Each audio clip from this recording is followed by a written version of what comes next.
సాక్ష్యం లేని వారిపైతే మనం అందరం వాక్య సందేశానికి వెళ్ళిపోదాం. ఒకసారి రెండు చేతులు పైకెత్తి దేవునికి స్తోత్రాలు చెల్లిద్దాం. అమ్మా చెప్పండి. Very good. దేవునికి స్తోత్రాలు. మంచిది. వాక్య సందేశాన్ని మనం వెళ్ళిపోదాం. త్వరగా ఈ కార్యక్రమాన్ని మనం ముగించుకుందాం. చదవండి. యెషయా గ్రంథం 52వ అధ్యాయము 13వ వచన భాగం. యెషయా గ్రంథం 52వ అధ్యాయము 13వ వచన భాగం. ఆలకించుడి, నా సేవకుడు వివేకముగా ప్రవర్తించును, అతడు హెచ్చింపబడి ప్రసిద్ధుడై మహాగణుడిగా ఎంచబడును. దేవుడి వాక్యము మన వినికుడిలో దీవించును గాక. పరిశుద్ధమైన మా తండ్రి, నీ ఘనమైన పాదములకు వందనాలు చెల్లిస్తూ ఉన్నాం. కొద్ది నిమిషాలు నీ మాట ధ్యానించుండగా మీరే మాతో అందరితో సూటిగా తేటగా మాట్లాడి బలపరిచి ముందున్న కార్యక్రమములను ఆయన విజయవంతముగా జరిగించమని యేసుక్రీస్తు నామమున నడుచున్నాం మా పరమ తండ్రి. ఆమేన్. ఒక 10-15 నిమిషాల్లో నేను ముగిస్తాను. జాగ్రత్తగా వినండి. ఈరోజు ఈస్టర్ పండుగ మనం సెలబ్రేషన్ చేసుకుంటున్నాం. యేసుక్రీస్తు ప్రభుల వారు లేచారు అని దండయాత్రలు చేశాం. యేసుక్రీస్తు ప్రభుల వారు ఆయన సజీవుడు అని చెప్పుకుంటూ వెళ్ళాం. యేసుక్రీస్తు ప్రభుల వారు మరణాన్ని జయించాడు అని చెప్పాం. యేసుక్రీస్తు ప్రభుల వారు సమాధిని గెలిచాడు అని చెప్పాం. నేను అంటాను, మరి ఈ సమాధిని గెలిచిన యేసు ప్రభు, మరణాన్ని జయించి తిరిగి లేచిన ఈ యేసు ప్రభు, ఆయన పరలోకానికి ఆరోహణమే వెళ్ళి మరలా రెండవ రాకడలో వస్తానని చెప్పిన ఈ యేసు ప్రభుని నువ్వు ఎలా చూస్తున్నావు? నువ్వు ఏ రీతిగా ఆయన ఆరాధిస్తున్నావు? నీ జీవితంలో ఆయనకు ఆయనను ఏ రీతిగా ప్రతిష్ఠ చేసుకున్నావు? గమనించండి. కొన్ని సందర్భాల్లో, ఒరే మీ ఇంటిలో నీకు ఫేవరెట్ ఎవరు అని అడిగితే మా నాన్నగారు అంటే నాకు చాలా ఇష్టం అని చెప్పేవాళ్ళు లేకపోలేదు. మా ఇంటిలో మా అమ్మగారంటే నాకు చాలా ఇష్టం అండి. మా ఇంటిలో పలానా వ్యక్తి అంటే నాకు చాలా ఇష్టం అండి. అసలు నా హృదయంలో వారు ఉండేటువంటి స్థానం అంతా ఇంత కాదండి అని చెప్పుకుంటూ వెళతాం. కానీ నేనంటాను, సమస్తమును సృజించినటువంటి సృష్టికర్త ఆయన మానవాళిని సృజించి తన ఆత్మను మన కొసగి ఇదిగో జీవాత్మనిచ్చి మనుషులుగా ఆయన తయారు చేసి తన కొరకు బ్రతకమని చెప్పిన యేసుక్రీస్తు ప్రభుల వారు మరణాన్ని జయించి తిరిగి లేచినప్పుడు నీ హృదయంలో ఆయనకు ఏ స్థానం ఉంది? ఆమేన్. గమనించండి. ఇదిగో యెషయా గ్రంథకర్త చెప్పిన మాట ఏంటంటే, ప్రవచించిన ఒక మాట ఏంటంటే, ఇదిగో నా సేవకుడు వివేకముగా ప్రవర్తించును. ఎలాగో తెలుసా? కింద రాయబడింది, అతడు హెచ్చింపబడి ప్రసిద్ధుడై మహాగణుడిగా ఎంచబడును. దేవునికి స్తోత్రం. అందుకని మన దేవునికి ఉండేటువంటి గొప్పతనం అంత ఇంత కాదు. అందుకని యేసుక్రీస్తు ఒక్కడే దేవుడు అని ఎందుకు చెప్తున్నామంటే, ప్రపంచంలో ఏ ఒక్కరూ చేయలేని పని నా యేసు ప్రభు ఒక్కలే చేశారు. ఏమిటని అడిగితే, మరణాన్ని జయించి తిరిగి లేచాడు గనక. దేవునికి స్తోత్రం. అందుకే ఆయన ప్రసిద్ధుడు, అందుకే ఆయన హెచ్చింపబడిన వాడు, అందుకే ఆయన గనుడైన దేవుడు. దేవునికి స్తోత్రం. అందుకని ఎవరికి లేనటువంటి ఒక గొప్ప ధన్యత, ఎవరికి లేనటువంటి ఒక గొప్ప అర్హత మన ప్రభు మనకిచ్చాడు. గల కారణం ఏంటంటే, ప్రసిద్ధుడిగా ఆయన పేరుగాంచినవాడు, మహాగణుడిగా పేరుగాంచినవాడు. ఆయన అన్ని నామముల కంటే హెచ్చింపదగినటువంటి నామం. దేవునికి స్తోత్రం. అన్ని నామముల కన్న పై నామము యేసుని నామము, ఎన్ని తరములకై గణపరచదగిన క్రీస్తు నామం. చప్పట్లు. యేసు నామము జయం జయము, సాతాను శక్తులు లయం లయము. హల్లెలూయా హోసన్నా, హల్లెలూయా హల్లెలూయా ఆమేన్ ఆమేన్. హల్లెలూయా హోసన్నా, హల్లెలూయా హల్లెలూయా ఆమేన్. దేవునికి స్తోత్రం. అన్ని నామముల కంటే పై నామం. ఆమేన్. చెప్పండి గట్టిగా ఆమేన్. ఎవరికి లేదండి ఈ గొప్ప నామం. నామము అనగా పేరు అని అర్థం. నామము అనగా గౌరవ మర్యాదలు అర్థం. నామము అనగా ప్రసిద్ధిగాంచిన వాడు అని అర్థం. దేవునికి స్తోత్రం. ఇప్పుడు అందుకే సర్వ సృష్టి అంతా కూడా ఇదిగో ఆయన సజీవుడు, ఆయన మరణమును జయించి తిరిగి లేచిన వాడు ఎవరైతే ఆపాలనుకున్నారో, ఎవరైతే కావలి వారిగా ఉన్నారనుకున్నారో, ఏ ప్రధాన యాజకులు, ఏ పరిసయ్యులు ఆ పిలాతు దగ్గరికి వెళ్ళి అయ్యా ఆ వంచకుడు 3వ దినమున లేస్తాడని చెప్పిన మాట మాకు జ్ఞాపకం ఉన్నదయ్యా, ఇదిగో ఆయన శిష్యులు వచ్చి ఆయన ఎత్తుకొని పోకుండానట్లుగా సమాధిని భద్రం చేయటకు మాకు అవకాశం ఇవ్వండి అనగానే పిలాతు గారు చెప్పిన మాట నుండి తెలుసా, అయ్యా ఇదిగో కావలి వారు మీ ఎదుట ఉన్నారు కదా, మీరు వారిని తీసుకొని మీ చేతనైనంత మట్టుకు సమాధిని భద్రం చేసుకొని పోండి. ఆమె గట్టిగా హల్లెలూయా. నన్ను మాట అడిగినామండి, మనుషులు సృజించినటువంటి సృష్టికర్తను మనుషులు ఆపగలరా? అందరికీ ఉన్నారా? మనుషులను సృజించినటువంటి సృష్టికర్త అయినటువంటి దేవుణ్ణి ఏ ఒక్కరైనా ఆపగలరా? ఏ ఒక్కరైనా అడ్డుగా నిలబడగలరా? ఏ ఒక్కరైనా ఆయనకు సాటిగా ఉండగలరంటే ఏ ఒక్కరూ సాటి లేరు. దేవునికి స్తోత్రం. అయ్యా పురుషులారా నా మాట శ్రద్ధగా వినండి. దేవునికి స్తోత్రం. ఆయన సజీవుడు అని చెప్పడానికి 3 కారణాలు ఉన్నాయి. ఏంటా 3 కారణాలంటే రండి, పేతురు రాసిన మొదటి పత్రిక 1వ అధ్యాయము 3 నుంచి కొన్ని వచనాలు ఈ రీతిగా వ్రాయబడ్డాయి. నేను చదువుతున్నాను, విందాం. మన ప్రభువుకు యేసుక్రీస్తు తండ్రి అయిన దేవుడు స్తుతింపబడునుగాక. మృతులలో నుండి యేసుక్రీస్తు తిరిగి లేచుట వలన ఆయన ఎందుకు లేచాడు? లేపబడడం ద్వారా, ఆయన పునరుద్ధరణ అవ్వడం ద్వారా, సమాధి గెలవడం ద్వారా, మరణాన్ని జయించడం ద్వారా ఏమి కలిగింది అని అడిగితే మొదటి విషయం జీవముతో కూడిన నిరీక్షణ మనకు కలిగింది. దేవునికి స్తోత్రం. ఏ నిరీక్షణ అది? చచ్చిపోయినటువంటి వాళ్ళందరూ కూడా చనిపోతున్నారు కదా, మృతులైపోతున్నారు కదా, సమాధిలో పెట్టబడుతున్నారు కదా, మరలా వారు ఎప్పుడు లేస్తారు? మరలా వారి ఆత్మ ఎక్కడికి వెళుతుంది? పాతాళానికి వెళుతుందా, పరలోకానికి వెళుతుందా? మనకి తెలియకుండానే ఈరోజు ఉదయకాలంలో సమాధుల దగ్గరికి వెళ్ళి మనం ఎంతగానో వారి గురించి ప్రార్థన చేశాం. ఎందుకు చేశాం? ప్రభువా వారిని రాజ్యంలో ఎత్తబడాలి ఆయన అని వారి గురించి మనం ప్రార్థన చేశాం. నేను అంటానండి, చనిపోయిన వారు దేనిని కూడా గుర్తించుకోవడానికి అవకాశం లేదు భూమి మీద. కానీ నేను అంటాను, యేసు ప్రభు సజీవుడు కనుక సజీవుడైనటువంటి యేసు ప్రభుని మనం ఆరాధించినప్పుడు, ఆయన 2వ రాకడలో ప్రత్యక్షమైనప్పుడు చనిపోయిన వారు మొదట లేస్తారు. మొదటి తెస్సలోనికి రాసిన పత్రిక 4వ అధ్యాయంలో రాయబడిన ఈ మాటలు, మొదట చనిపోయిన వారు, మృతులైన వారు ఆయన ప్రత్యక్షమైనప్పుడు వారు మొదట లేస్తారు. తర్వాత సజీవులమై ఉన్న మనందరం ఆయనతో పాటు కొనుక్కోబడతాం. దేవునికి స్తోత్రం.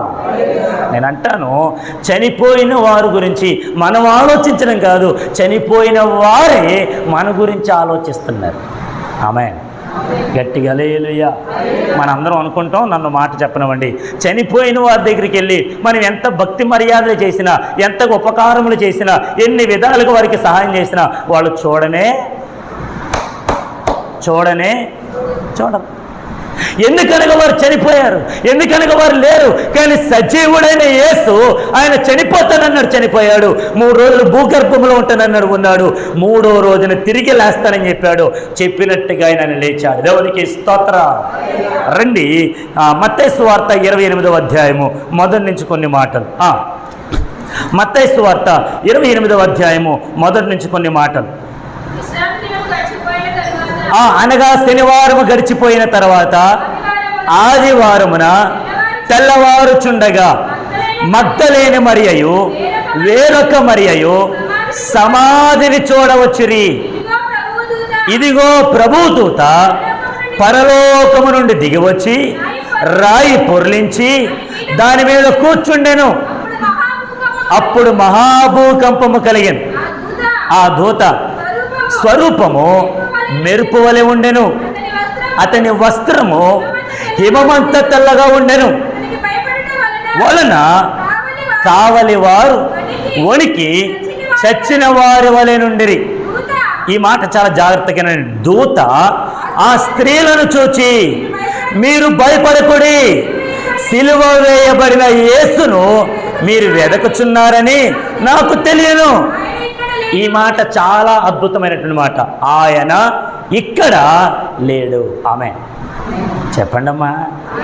ఆమె ఎవరు లేరు చెప్పండి. యేసు ప్రభువు ఎక్కడ లేరు? సమాధిలో లేరు.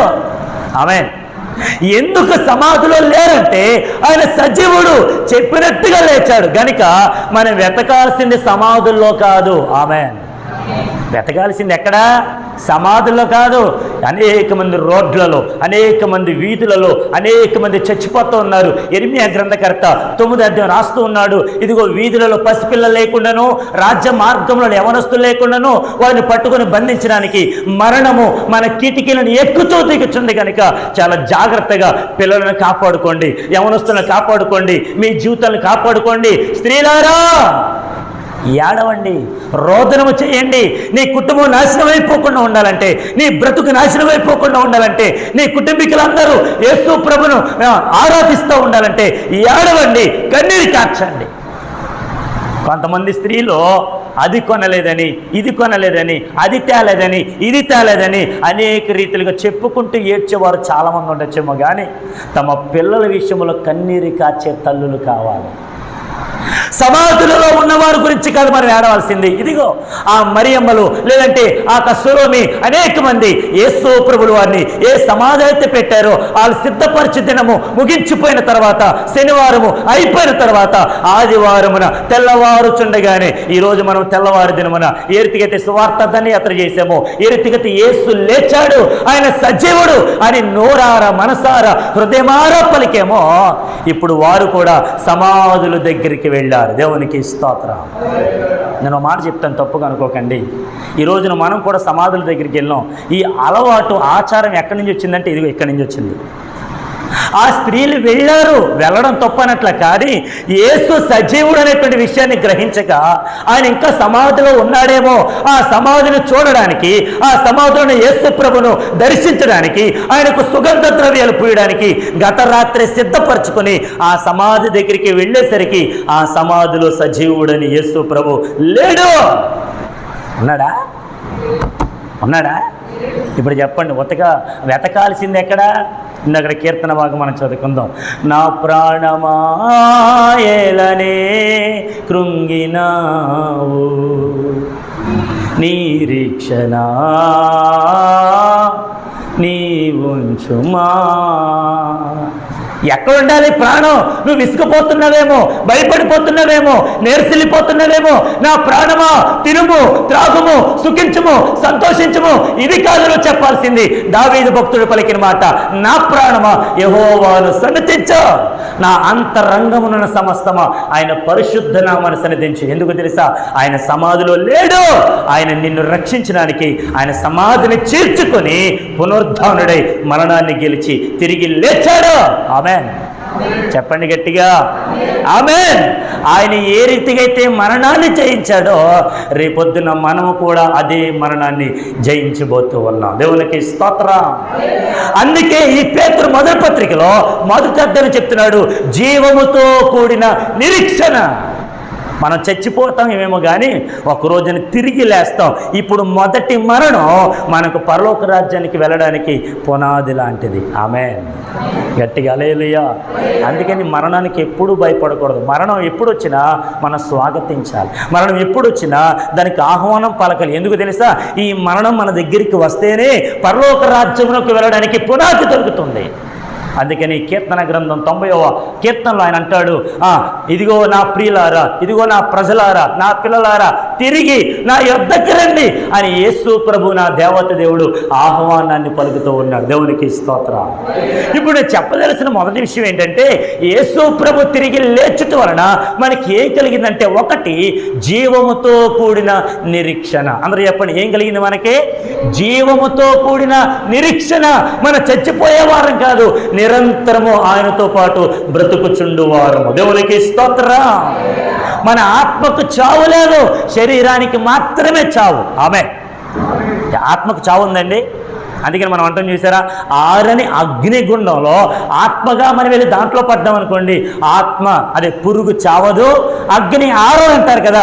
ఏ తప్పిదములైతే చేశామో బ్రతికుండగానే దానిని ప్రభు ఎదుట ఒప్పుకొని పాప క్షమాపణ పొందుకొని యేసు ప్రభు మరణాన్ని జయించి తిరిగి లేచినట్టుగా ఈరోజు నన్ను కూడా అట్టి రీతిలో ఉంచు ప్రభు అని అడిగినప్పుడు ప్రభు నీకు జీవముతో కూడిన నిరీక్షణ ఇస్తాడు. దేవునికి స్తోత్రం.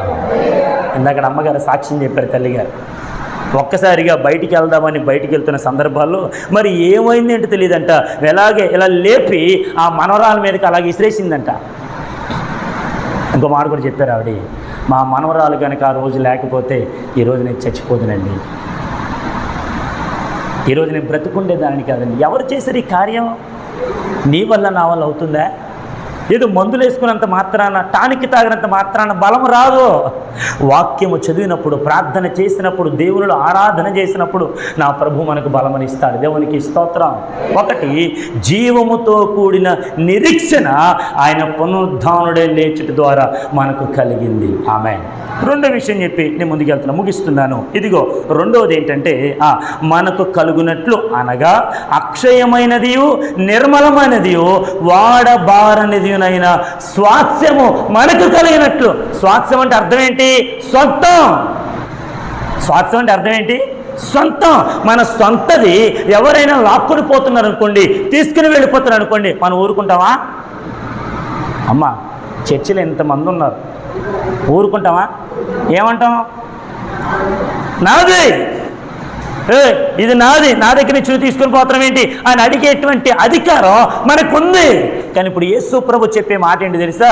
వాడబారని స్వాస్థ్యం. వాడబారని అర్థం ఏంటంటే, మనం బయట కొనుక్కున్నటువంటి ఈ డ్రెస్సులు కొన్ని రోజులకి చివుకుపోతాయి, మనం కొనుక్కుని మైకు కొన్ని రోజులకి పోతుంది, మనం కట్టుకుని బిల్డింగ్ శిథిలమైపోతుంది. మనం ఏదైతే ఆస్తి సంపాదించుకున్నామో అది పిల్లల తరమునకు అందరూ కూడా ఖర్చు పెట్టుకొని ఏదో రీతిలో దాన్ని నాశనం చేస్తారు, ఏదో రీతిలో దాన్ని అనేక మందికి అమ్ముకుంటారు. అది ఎన్నటికి నిలదు. కానీ వాడబారని స్వాస్థ్యం ఏంటి తెలుసా? పరలోక రాజ్యం. దేవునికి స్తోత్రం. అది నీకు, నాకు, మన పిల్ల తరానికి ఎప్పుడు కూడా మన కొరకు ఎదురు చూసే స్వాస్థ్యం. ఆ స్వాస్థ్యాన్ని ప్రభువు మనకిచ్చాడు. ఎలాగో తెలుసా? మరణాన్ని జయించి తిరిగి లేచుట ద్వారా. హల్లెలూయా. యేసు ప్రభుల వారే గనక మరణాన్ని జయించి తిరిగి లేవకపోతే, ఆ మరణమును ఆయన జయించకపోతే, ఆయన పునరుద్ధానుడే లేవకపోతే మనకేమీ లేదు. జీవముతో కూడిన నిరీక్షణ లేదు, వాడబారినదైన స్వాస్థ్యం కూడా మనకే లేదు. అప్పుడప్పుడు చూడండి, విదేశాలకు వెళ్ళిన వారిని ఇక్కడ ఉన్న వాళ్ళు ఫోన్ చేసి మాట్లాడుతుంటారు, మమ్మీ నాకేం తెస్తున్నావు మమ్మీ, డాడీ నాకేం తెస్తున్నావు డాడీ అని ఏ రీతిగా అయితే అడుగుతారో వాళ్ళు అంటారు, నాన్న నీకోసం ఇది తెస్తున్నాను రా అని ఎంతో ఖర్చు పెట్టి డబ్బును కూడబెట్టి వాళ్ళు అనుకున్నదాన్ని ఇక్కడ తీసుకొచ్చిన తర్వాత అది కొన్ని రోజులకో, కొన్ని నెలలకో, కొన్ని సంవత్సరాలకో అది మరలా మాయమైపోతుంది, ఏదో రీతిలో పాతపడిపోతుంది. మమ్మీ ఆ రోజు నువ్వు తీసుకొచ్చింది చాలా చిన్నదైపోయింది మమ్మీ, ఈసారి కొంచెం మంచిది తీసుకురా మమ్మీ. అడగమా? వస్తువులన్నీ నాశనం అయిపోతున్నాయి, కానీ ఆయన ఇచ్చినటువంటి పరలోక రాజ్యం నీ కొరకు, నా కొరకు ఎప్పుడు తెరిచే ఉంటుంది. దేవునికి స్తోత్రం. అది ఎప్పుడు పొందుకుంటాం తెలుసా? ఎవరైతే 2-3 కూడి నా నామముని ఏకీభవిస్తారో వారు మధ్య ఉంటానని చెప్పినటువంటి యేసు ప్రభు నామాన్ని నువ్వు ఘనపరిస్తే ఆయన నిన్ను ఘనపరిస్తాడు. దేవునికి స్తోత్రం. అందుకే ఇందాక చెప్పుకున్న యెషయా గ్రంథంలో ఆయన హెచ్చింపబడిన వాడు, ఆయన ప్రసిద్ధుడు, ఆయన గొప్పవాడు. అందుకే ఆయన మరణాన్ని జయించి తిరిగి లేచాడు, ఆయన గొప్పవాడు. ఆయన మరణాన్ని జయించి తిరిగి లేచినవాడు, ఆయన హెచ్చింపబడినవాడు, ఆయన మరణాన్ని జయించి తిరిగి లేచినవాడు, ఆయన గొప్ప దేవుడు. అందుకే ఆయనకున్న నామం ఈ లోకం ఇంకెవ్వరికి లేదు. దేవునికి స్తోత్రం. 3వ విషయాన్ని చెప్పి ముగిస్తున్నాను. చదవండి 5వ వచన భాగం, 1 పేతురు పత్రిక 1వ అధ్యాయం 5వ వచనం. కడవరి కాలమందు బయలుపరచబడుటకు సిద్ధముగానున్న రక్షణ మీకు కలుగునట్లు. ఆమేన్. హల్లెలూయా. ఏం కలిగినట్లు? సిద్ధపరచబడిన రక్షణ మీకు కలిగినట్లు. ఈ రోజున అనేక మంది నశించిపోతున్నారు. నశించిపోతున్న వారి పట్ల ఏ ఒక్కరికి బాధ్యత లేదు, కానీ ఆయనకి మాత్రం ఎంతో బాధ్యత ఉంది. ఆయన మన కొరకు రక్షణ సిద్ధపరిచాడు. దేవునికి స్తోత్రం. అది మనకు కలుగునట్లు ఆయన మరణాన్ని జయించి తిరిగి లేచాడు. దేవునికి స్తోత్రం. ఇప్పుడు చెప్పండి, ఇక్కడ సంఘంలో కూడిన మనందరం రక్షింపబడిన వారమేనా? మనందరం పరిశుద్ధులమేనా? మనందరం బాప్తిసం పొందిన వారమేనా? మనందరం మరణం నుంచి తప్పించబడిన వారమేనా? మనందరం పరలోక రాజ్యమునకు వారసులమేనా అని గ్రహించి తెలుసుకొని ఎవరైతే రక్షణ పొందలేదో, రక్షణ కలుగుటకు యేసు ప్రభు నీ కొరకు, మన కొరకు చేసిన త్యాగమును వృధాగా పోనివ్వకో. కొంతమంది తల్లిదండ్రులు పిల్లలు ఎదుట చేరి మీరు చేసినటువంటి తప్పులు బట్టి వాళ్ళు ఏడుస్తూ ఉంటారు. ఎరా నిన్ను కని పెంచి నవమాసాలు మోసి నీకు విద్యాబుద్ధులు చెప్పి ఇంత ప్రయోజకం చేస్తే ఇదిగో నా కడుపును లేదంటే నా గుండెల మీద తన్ని ఇంత బాధ పెడతావేంట్రా, ఇంత బాధపడతావేంటమ్మా అని పిల్లల ఎదుట వాళ్ళు ఏడ్చినప్పుడు అప్పుడైనా మార్పు చెందకపోతే బ్రతుకుండి ఏమి లాభం? యేసు ప్రభుల వారు మన కొరకు ఇంత గొప్పటి కార్యాన్ని జరిగించినప్పుడు, ఒకటి, ఆయన మనకు జీవంతో కూడి నిరీక్షణ ఇచ్చాడు, వాడబారనిదైనటువంటి స్వాస్థ్యమునిచ్చాడు. 3, రక్షణ భాగ్యం మనకు కలిగినట్లు ఆయన మరణాన్ని జయించి తిరిగి లేచాడు. దేవునికి స్తోత్రం. ఈ మాటలను చెబుతూ ఏ సమాధి దగ్గరికైతే ఆ స్త్రీలందరూ వచ్చి వెతుకుతూ ఉన్నారో దూత ప్రత్యక్షమే చెప్తున్నాడు ఒక మాట, ఇదిగో ఆయన ఇక్కడ లేడు. ఆమేన్. ఆయన సమాధుల్లో లేడు. కాబట్టి మనం ఏం చేయాలి? సమాధులను వెతకాల్సిన అవసరం లేదు, సమాధుల దగ్గరికి వెళ్ళి ప్రార్థన చేయాల్సిన అవసరం లేదు. సజీవుడై ఉన్న యేసు ప్రభుని వెతకండి. ఆయన సమీపముగా ఉండగానే ఆయన ఎవరో తెలుసుకోండి, రక్షణ భాగ్యాన్ని పొందుకోండి. ఇదిగో ఆ నిరీక్షను పొందుకోండి, ఇదిగో ఆ వాడబారిన స్వాస్థ్యాన్ని పొందుకోండి, ఆ రక్షణను పొందుకోండి. ఆయన మీ కొరకు ఎప్పుడు ఎదురు చూచే దేవుడు. దేవునికి స్తోత్రం. కాబట్టి ఈ యొక్క ఈస్టర్ పండుగ నామకార్థకంగా చేయడం కాదు, కానీ నా యేసు సజీవుడు అని చెప్పిన మనము మన కొరకు సిద్ధపరిచినటువంటి నిరీక్షణ గురించి జ్ఞాపకం చేద్దాం, వాడబారిన స్వార్థం గురించి జ్ఞాపకం చేద్దాం, 3 రక్షణ భాగ్యం గురించి జ్ఞాపకం చేసి అనేక మందిని ప్రభు చెంతకి నడిపిద్దాం. అట్టి కృప, అట్టి ఆశీర్వాదాలు ప్రభు మనందరికీ అనుగ్రహించునుగాక. ప్రభు ఈ మాటలు మన వినికిడిలో దీవించునుగాక. అందరం మోకరిందాం, చిన్న ప్రార్థన చేసుకుందాం. పరిశుద్ధాత్మ దేవుడు మనందరితో మాట్లాడుతూ వచ్చారు. నిన్న నేడు ఏకరీతిగా యేసు మనందరి కొరకు సిలువలో బలియాగమై ఇదిగో 3వ రోజున మరణాన్ని జయించి తిరిగి లేచిన ఆ యేసు ఈరోజు మనతో ఉన్నాడు, మన పక్షాన ఉన్నాడు. నువ్వు నేను చేసిన ప్రార్థన వింటూ ఉన్నాడు. ప్రియ తల్లి, చెల్లి, అమ్మ, నాన్న, అయ్యా, తమ్ముడు, చెల్లి, అందరూ కూడా యేసు ప్రభుని ఘనపరచండి.